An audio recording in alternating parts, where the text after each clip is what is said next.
Hi guys! So it's Friday, and today I'm answering Caitlin's question of how do you plan to incorporate music theory into the classroom? So looks like we're all in the same boat, in that we didn't get music theory in high school. In my case, the AP Music Theory class got canceled my senior year of high school because only 4 people signed up for it, so the class got canceled, and so they scheduled an honor section of the class second semester, but it was at the same time as my AP Comparative Government class, so I couldn't take it. So that was rough, coming into Theory 1 for Theory 101R first semester, having absolutely no theory under my belt.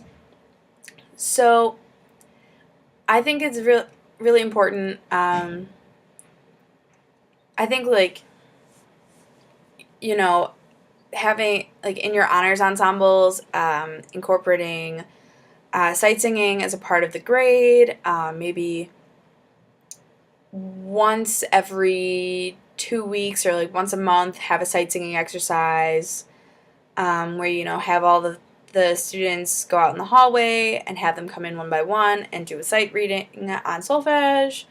And I think having, I like Sarah's idea of having, people write out their scales, because that's something I struggle with a lot.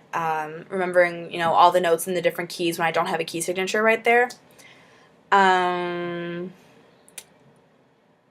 My grammar school teacher, actually, in our general music classes, did a really good job at teaching us, the basics of music, with how long you hold a note, and how to read, the treble clef staff.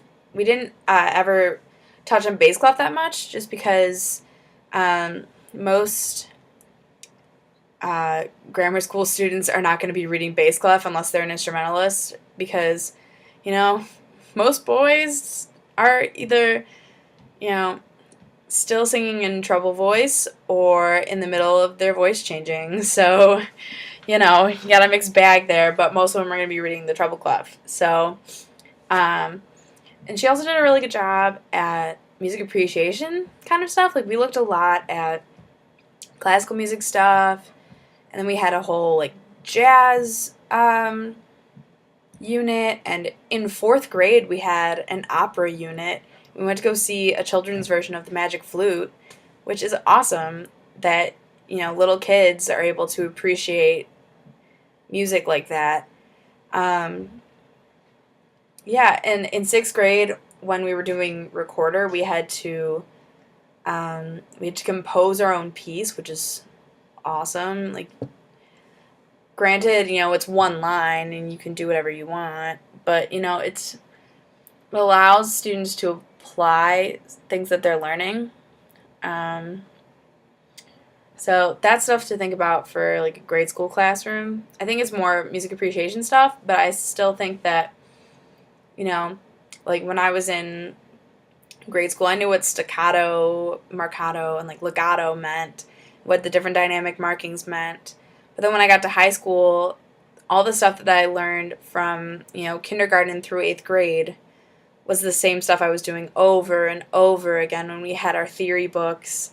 So I really think that, in, your freshman ensembles, you can have, what's a quarter note, and what does this time signature mean?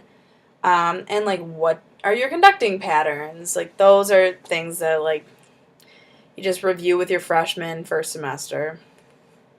But I think, once every 2 weeks, or once a month, you have a day where, your students just sit and you give them a worksheet, and you're like, here, this is,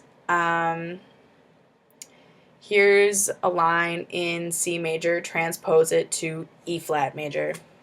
And like see how they do, and so that they can understand how different keys work, and like teaching them, like how modulation works, and like I don't know, just I'm just letting stream of consciousness just go at this point.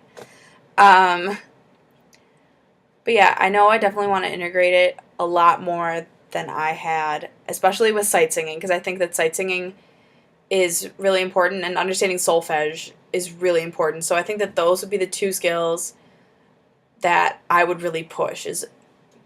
No, let's go with three things: sight singing, solfege with movable do, because fixed do is just I like movable do. And then key signatures. I didn't know my circle of fifths coming into college. I still have to refer to my circle of fifths. I have it saved to my computer, and it is open at all times during my music theory and RL skills homework. It just is. I just need it as a reference point, and it's kind of sad that I still need it as a reference point. That's going to be my goal this summer. Memorize my circle of fifths. It's going to happen, kids. Mark my words. It's going to happen. But yeah, I think I'm about to go on a rant about how I'm going to practice music theory and RL skills this summer so that I can like be a better musician. But because this is almost a 7-minute video, I'm going to leave y'all with that. And I will see you guys on Monday in class. Bye!